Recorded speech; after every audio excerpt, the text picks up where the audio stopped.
Alors aujourd'hui, on va essayer de travailler sur la notion de puissance et d'énergie dans un circuit électrique. On va faire donc la suite de la notion précédente sur les générateurs et les récepteurs. Donc s'il y a des choses qui sont incomprises dans cette vidéo, n'hésitez pas à revenir d'accord, sur la notion précédente pour reprendre le graphique de la relation entre la tension, l'intensité et le côté donc conception de générateur, de récepteur qu'il y a entre les deux. Allez, à tout de suite.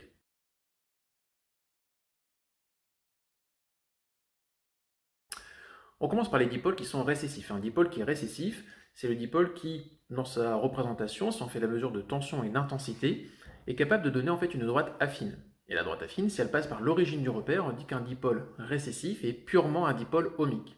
Purement un dipôle ohmique, c'est-à-dire qu'il ne fait que résister au courant électrique. Et donc s'il ne fait que résister au courant électrique, donc s'il est purement ohmique, il y a donc une résistance R qui apparaît, et c'est la fameuse relation de la loi d'Ohm entre U et I. En revanche, si le dipôle est non récessif, c'est-à-dire qu'un certain dipôle classique, type lampe, une LED, c'est-à-dire des dipôles qui ont une tension nominale, une tension qu'il faut donc vaincre pour réussir en fait à la faire fonctionner de manière optimale, de manière minimale, on va donc non pas avoir une droite affine, mais une droite linéaire. Et donc, si on a donc une droite linéaire, ça veut dire qu'on a donc une ordonnée à l'origine, qui aura donc une tension E, et cette force E, d'accord, cette tension, on dit que le dipôle, il est électromoteur, et donc s'il est électromoteur, c'est donc une force contre-électromotrice, et donc on va changer un peu la représentation donc, avec conception générateur et récepteur pour ce dipôle.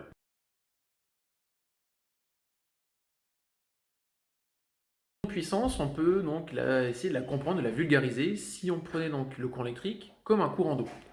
Pour rappel, on a dit que la tension, c'était la hauteur de chute, et que l'intensité, c'était le débit, c'est-à-dire le flux, d'accord, qui parcourt en fait ce courant.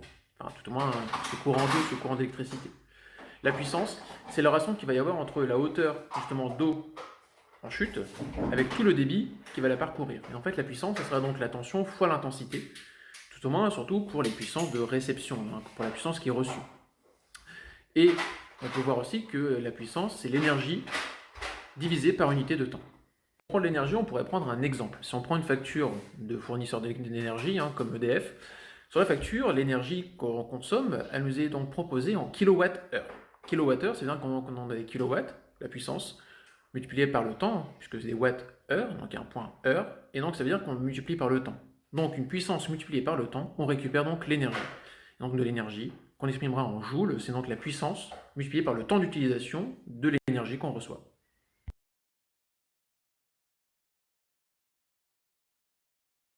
Mais ce travail électrique, cette énergie électrique qu'on reçoit, tout ne peut pas être utilisé.